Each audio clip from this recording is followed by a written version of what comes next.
के जिंदगी झिंझोड़ देती है, बचपन वहीं पे खत्म हो जाता है जब माँ डांटना छोड़ देती है। इस खूबसूरत लाइन के साथ मैं चंद्र प्रकाश आप सभी साथियों का अपने YouTube चैनल पर एक बार फिर से स्वागत करता हूं। दोस्तों, आज मैं जो आपके सामने टॉपिक लेकर के आया हूं वो है परिमेय संख्याएं, अपरिमेय संख्याएं। हम लोग सिर्फ 2 टॉपिक पे बात करेंगे। आपसे रिक्वेस्ट है, सिर्फ आप हमारे YouTube चैनल पर सिर्फ बने रहिएगा, वीडियो पूरा देखिएगा, छोड़ के मत जाइएगा। आज मैं आपको इस कॉन्सेप्ट को ऐसा चुटकी में बताऊंगा दोस्तों। बस आपसे रिक्वेस्ट है, वीडियो को आप सिर्फ पूरा देखिएगा। मेरा जो पहला टॉपिक आपका आता है परिमेय संख्याएं। परिमेय संख्याएं दोस्तों, परिमेय संख्याएं की हम लोग बात करते हैं। क्या होती हैं परिमेय संख्याएं? क्या होती हैं आपकी परिमेय संख्याएं? दोस्तों, इसको हम लोग जो बोलते हैं, इंग्लिश में बोलते हैं, इसको हम लोग रेशनल नंबर क्या बोलते हैं?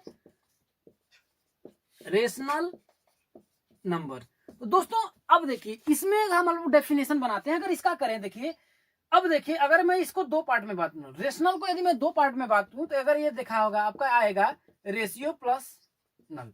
तो दोस्तों रेशियो का मतलब क्या होता है? आपसे मैं पूछता हूं कि रेशियो का मतलब क्या होता है, तो आपके दिमाग में आएगा रेशियो का मतलब क्या है। जैसे कि देखिए 12 है और 14 है, 2 संख्याएं 12 और 14 है, लेकिन ये संख्याएं हैं, इनका रेशियो कितना है? तो 12 बटा के 14 कर देंगे, या 12 रेशियो 14 करेंगे। इन दोनों में जो कॉमन होगा उसको हम कट कर देंगे, तो क्या हो जाएगा आपका?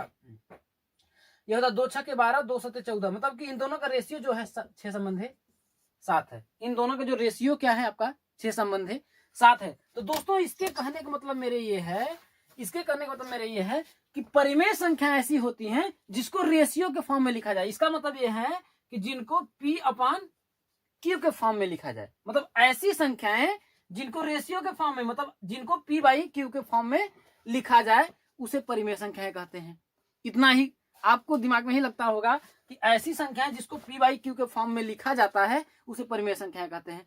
लेकिन क्या यह एक कंप्लीट डेफिनेशन है? क्या एक पूर्ण डेफिनेशन है? जी नहीं। इसका पूर्ण डेफिनेशन आपका यह होता है दोस्तों कि मतलब ऐसी संख्याएं जिनको P अपॉन Q के फॉर्म में लिखा जाता है, लेकिन जो Q का मान होता है वो इज नॉट इक्वल्स टू 0। जो Q का जो मान है, जो आपके हर में जो मान है, उसका जो मान होना चाहिए वो 0 नहीं होना चाहिए। अब दोस्तों अगर आपसे पूछा जाए यहाँ पर P और Q क्या है, तो दोस्तों P और Q क्या है? आपकी एक पूर्ण संख्याएं, एक क्या है? पूर्णांक संख्याएं हैं। ये सब क्या है? पूर्णांक संख्याएं हैं। तो दोस्तों ऐसा कौन सा नंबर होगा जिसको P बाई Q के रूप में लिखा जा सकता है? जैसे अगर मैं बात करूं, देखिए P अपान Q, P अपान Q, तो क्या मतलब? जैसे 1 लिख दिया तो 1 बटा के 2, ये क्या है? एक परिमेय संख्या है। यह एक क्या है? परिमेय संख्या है। अब दोस्तों 0, आपके दिमाग में मैं आपसे पूछूं, क्या 0 एक परिमेय संख्या है? क्या 0 एक परिमेय संख्या है? तो हाँ, परिमेय संख्या है, क्योंकि इसने कहा क्या 0 बटा के 1 नहीं लिख सकता? मैं लिख सकता हूं। क्यों नहीं लिख सकता? तो क्या यहां पर क्या है आपका? ये देखिए P का मान 0 हो सकता है, लेकिन Q is not equals to 0, मतलब Q का मान जो है आपका 0 नहीं होना चाहिए। तो क्या Q का मान आपका 0 है? 0 के बराबर है? नहीं है। इसलिए क्या है? ये परिमेय संख्या है। अब दोस्तों हम लोग बात करते हैं कि कौन कौन सी संख्याएं परिमेय संख्याएं बोली जाएंगी। तो आपकी प्राकृतिक संख्याएं होती हैं, जितनी भी आपकी प्राकृतिक संख्याएं होती हैं वो सब क्या होती है? आपकी परिमेय संख्या होती है। जैसे दोस्तों नेचुरल नंबर, जिनको एन हम लोग कहते हैं, तो प्राकृतिक जो संख्याएं होती है वो कहां से स्टार्ट होती हैं? 1 2 3 4 ऐसे ही चली जाती हैं। तो जितनी भी आपकी प्राकृतिक संख्याएं होती हैं वो क्या होती हैं? परिमेय संख्याएं कहलाती हैं। क्योंकि भाई देखिए ये क्या है? 1 है तो क्या 1 बटा के 1 मैं कर सकता हूं? लिख सकता हूं? नहीं लिख सकता हूं। 2 है तो उसको भी 2 बटा के 1 कर सकता हूं। 3 है 3 बटा के 1 कर, 4 है 4 बटा के 1 कर सकता हूं।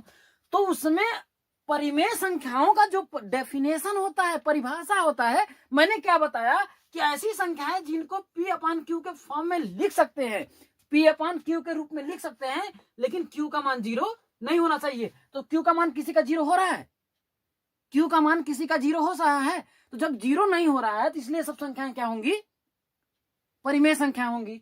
पहला चीज नेचुरल नंबर। दूसरा दोस्तों, जितने भी होल नंबर होता है, जितने भी पूर्ण संख्याएं होती हैं वो भी क्या होती हैं, परिमेय संख्या होती है। जब पूर्ण संख्याएं कहां से स्टार्ट होती हैं, 0 से होती है। 0 1 2 3 ऐसे चली जाती हैं। तो दोस्तों इनके भी हर में क्या बटा के एक में लाइन लगा सकता है, सब में एक। तो जितने भी आपकी होल संख्याएं होती हैं, पूर्ण संख्या होती है, वो भी क्या होती है, परिमेय संख्या होती है। तीसरा चीज आपका आता है पूर्णांक, जिसको हम लोग इंटीजर बोलते हैं, आई से डिनोट करते हैं। जितने भी पूर्णांक संख्या होती हैं वो भी क्या होती हैं, परिमेय संख्या होती हैं। क्योंकि पूर्णांक में क्या होता है दोस्तों, माइनस और प्लस सभी इंक्लूड रहता है। इसमें से मान लेते हैं इधर अनंत तक है, मान लीजिए यहाँ -3 है, -2 है, -1 है, 0 है, 1 2 3 4 ऐसे ही चलिए। तो दोस्तों इसमें भी क्या है, जितनी भी संख्याएं इसमें मैं क्या कर सकता हूं, एक लगा सकता हूं, एक लगा सकता हूं। तो इसने कहा कि Q का मान 0 नहीं होना चाहिए, इसलिए सब संख्याएं क्या होंगी, परिमेय संख्याएं होंगी। और हम लोग इस पे आगे बढ़ते हैं और समझने की कोशिश करिएगा दोस्तों। ये तो आया, इसके बाद हम लोग देखेंगे कुछ ऐसा होता है। अब जैसे जितने भी, जैसे मान लेते हैं जिन संख्याओं का, जैसे मैं लिखा √4 √9 √25 √36 √121। तो दोस्तों जिन जिन संख्याओं का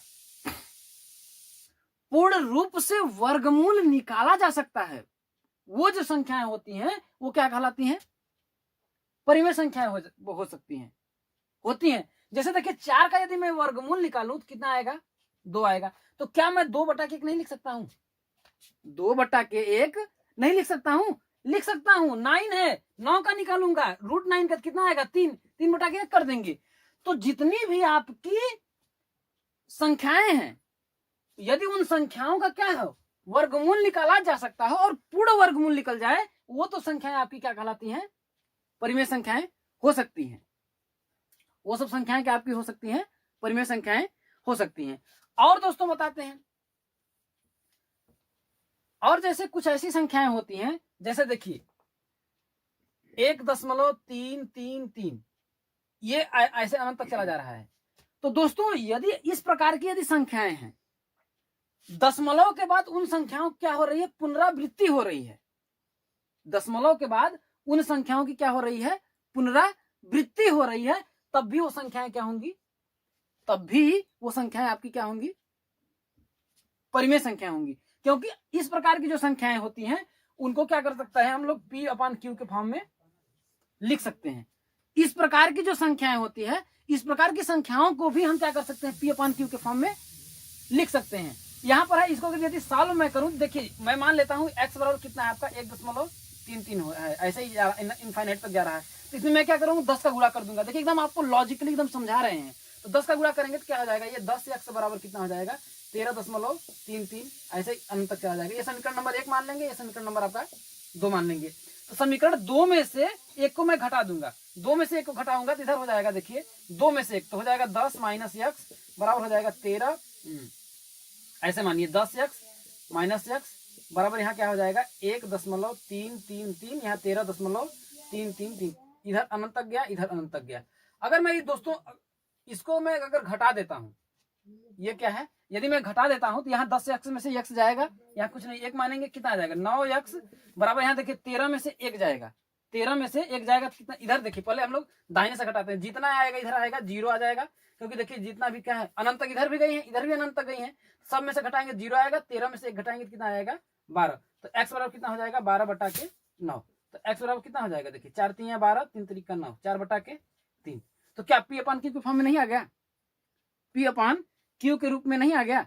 तो जितनी भी संख्याएं होती हैं इस प्रकार की, वो दशमलव के बाद यदि उन संख्याओं की क्या हो रही है, पुनरावृत्ति हो रही है, तब भी ये संख्याएं क्या होंगी, परिमेय संख्या होंगी। जैसे अगर मैं इसकी बात करता हूं दोस्तों, इसको समझने की कोशिश करिएगा। जैसे आपका मैं अगर ये लिख रहा हूं, जैसे है 5.768 फिर क्या है 5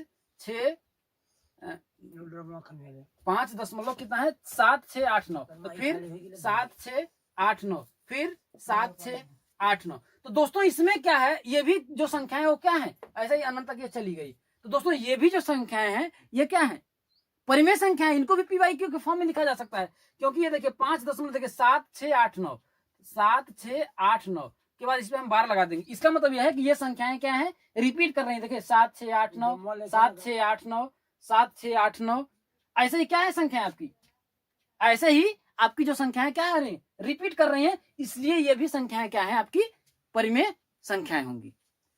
कुल मिलाकर के दोस्तों इतना याद रखिएगा, दशमलव के बाद जो संख्याएं यदि क्या कर रही हैं, रिपीट कर रही हैं, पुनरावृत्ति उनकी हो रही है, जैसे देखिए 7 6 8 9 7 6 8 9 7 6 8 9, यदि संख्याओं की पुनरावृत्ति होगी तो वो संख्याएं क्या होंगी आपकी परिमेय संख्याएं होंगी। वो क्या होंगी, परिमेय संख्याएं होंगी। तो इसमें से जितना भी है आपको मैंने समझा दिया। अब हम लोग आगे बढ़ते हैं अपरिमेय संख्याओं की तरफ। किसमें, अपरिमेय संख्याओं की। अपरिमेय संख्याओं की अब हम लोग बात करते हैं। अपरिमेय संख्याएं क्या होती हैं दोस्तों, अपरिमेय संख्याएं देखिए परिमेय, परिमेय संख्याओं को हमने बात किया। देखिए परिमेय, परिमेय का मतलब होता है जिसको P/Q के फॉर्म में लिखा जाए और Q is not equals to 0। अब हम लोग बात करते हैं, क्या लिखा है आपका अपरिमेय। अपरिमेय अगर इनका मैं संधि विच्छेद कर दूं अपरिमेय का तो होगा अ प्लस परिमेय। अ का मतलब होता है नहीं, अ का मतलब क्या होता है, नहीं। तो इसका मतलब ये हो जाएगा दोस्तों, मतलब ऐसी संख्याएं जिनको क्या होगा P/Q के फॉर्म में लिखा ही नहीं जा सकता है, इनको जिनको P/Q के फॉर्म में नहीं लिखा जा सकता है, नहीं लिखा जा सकता है। फिर से हम इसको लिख देते हैं कि दोस्तों क्या होगा, ऐसी संख्याएं, ऐसी संख्याएं जिन्हें P/Q के रूप में नहीं लिखा जा सकता है, नहीं लिखा जा सकता है। तो दोस्तों अपरिमेय संख्याएं ऐसी संख्याएं जिन्हें P/Q के रूप में नहीं लिखा जा सकता है, वो क्या कहलाती हैं, आपकी अपरिमेय संख्याएं कहलाती हैं। तो दोस्तों अब हम लोग बात करेंगे ऐसी कौन सी संख्याएं हैं जिन्हें P/Q के रूप में नहीं लिखा जा सकता है। दोस्तों अब हम लोग बात करते हैं, देखिए आपकी जितनी भी अभाज्य संख्याएं हैं, आपकी जितनी भी अभाज्य संख्याएं, अभाज्य संख्याएं क्या है, जैसे 2 एक अभाज्य संख्या है, 3 5 7 11 13 17 ऐसे ही चली गई अनंत तक।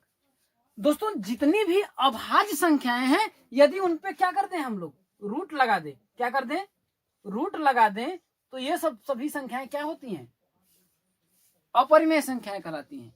ये जितनी भी संख्याएं होती हैं अपरिमेय संख्याएं कहलाती हैं। क्यों दोस्तों, आपके दिमाग में होगा कि ये सब संख्याएं ऐसा क्या हुआ कि ये सब संख्याएं अपरिमेय संख्याएं कहलाई।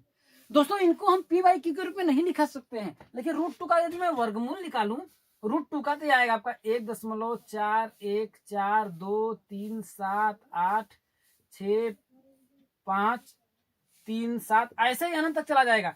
देखिए दोस्तों दशमलव के बाद इन सभी संख्याओं की क्या है, पुनरावृत्ति नहीं हो रहा। किसी भी ऐसा कोई नंबर नहीं है जिसका पुनरावृत्ति हो रही हो, इसलिए ये संख्याएं, इनको हम क्या कर सकते हैं, P/Q के रूप में नहीं लिख सकते हैं, इसको हम P/Q के रूप में नहीं लिख सकते हैं दोस्तों।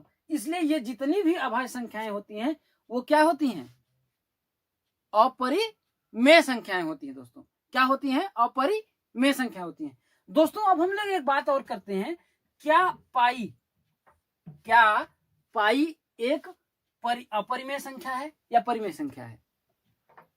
किसकी हम बात करते हैं, पाई की बात कर रहे हैं। आप बताइए पाई एक अपरिमेय संख्या है या परिमेय संख्या है। तो दोस्तों पाई एक क्या है, अपरिमेय संख्या है। इसका मान होता है 3.14136 ऐसे ही कुछ होता है। अब दोस्तों आप लोग कहेंगे कि पाई का जब मान होता है 22/7, दोस्तों ये क्या होता है, पाई का मान होता है 22/7। दोस्तों 22/7 एक परिमेय है, रेशनल नंबर है, लेकिन ये मान लिया गया है कि पाई का जो मान है 22/7 है, वो किस लिए, क्वेश्चंस को सॉल्व करने के लिए। लेकिन पाई का मान रियल में 22/7 नहीं होता है, ये माना गया है। जैसे किसी क्वेश्चंस को सॉल्व करते हैं, जैसे हमने x में मैं 7 जोड़ दिया, ठीक है, या फिर मैं ऐसा कौन सा नंबर है जिसको मैं जोड़ूं तो मेरा 11 है, ऐसा कौन सा नंबर है जिसको मैं जोड़ दूं साथ में तो 11 है। तो हम मान लेते हैं वह नंबर क्या था, यक्स। तो ये क्या है, माना गया ना यक्स, यक्स रियल में तो यक्स है नहीं, यक्स माना गया ना। तो उसी प्रकार से जो पाई का मान है वो 22 बटा के साथ मान लिया गया है दोस्तों। क्या किया गया है, मान लिया गया है।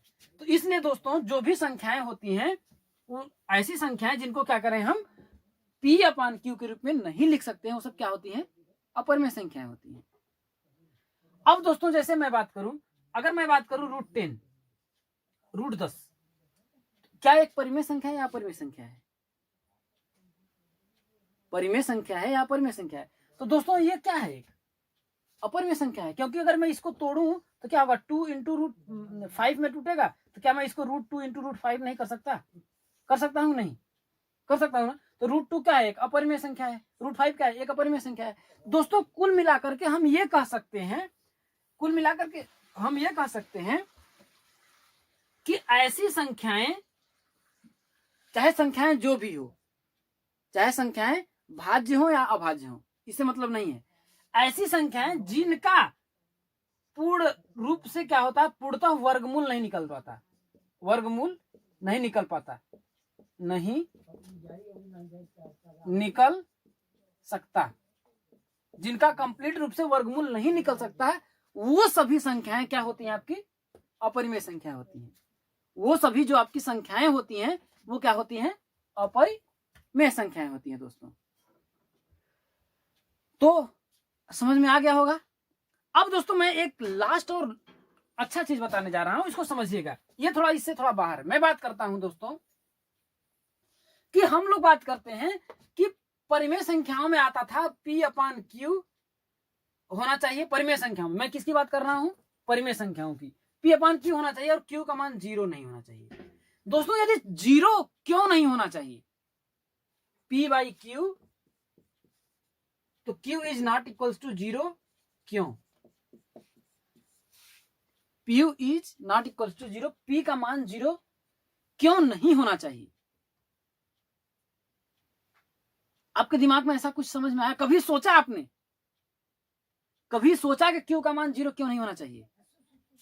इसलिए दोस्तों कि यदि कोई संख्या, जैसे मैं मानता हूं 1 बटा के मान लेते हैं 0 है, या मैं मान लेता हूं कि 2 बटा की 0 है, तो इसका मान क्या होता है, इनफाइनाइट हो जाता है, इसका मान क्या हो जाता है, इनफाइनाइट हो जाता है, अनंत हो जाता है। इसलिए ये संख्या है Q का मान 0 नहीं होना चाहिए। दोस्तों अनंत क्यों हो जाता है, मैं आपसे प्रश्न पूछता हूं कि ऐसा क्यों है कि 2 बटा के 0 है, अगर हर में 0 हो जाता है तो उसका मान अनंत क्यों हो जाता है। तो इसमें सोचने की कोशिश, थोड़ा सा सोचिएगा, आखिरकार ऐसा क्यों, मैं आपको इसका जवाब बताता हूं। सपोज मान लीजिए ये 2 रुपए है, ठीक है, या ये एक मतलब मान लेता हूं, या इस पे मान लेता हूं एक सेव है, एक सेव 1 बटा के 0, इसका मान अनंत क्यों हो जाता है। अब एक सेव है, मैं सपोज मान लेता हूं कि ये पेन है, ठीक है, मैं इसको कह रहा हूं कि आप 0 भाग में काटो, आप इसको 0 भाग में काटो या तोड़ो।